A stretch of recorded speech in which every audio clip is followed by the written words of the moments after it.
হচ্ছে আমাদের বাঁশের আইটেম। আচ্ছা, আমরা এখন হচ্ছে বট গাছের ছায়ার তলে বসে বাঁশের ভিতরে যে চাটা পরিবেশন করা হয় সেটা এখন টেস্ট করব। So let's try it.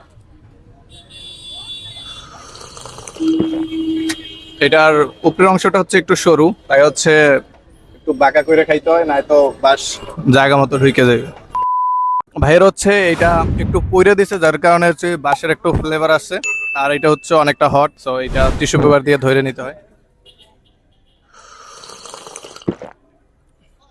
এটার বাঁশের কি ফ্লেভার আর হালকা হালকা আসে। আর হচ্ছে এছাড়া নর্মাল যে চা আমরা মালাই চা খাই 20-25 টাকা, সেম টু সেম।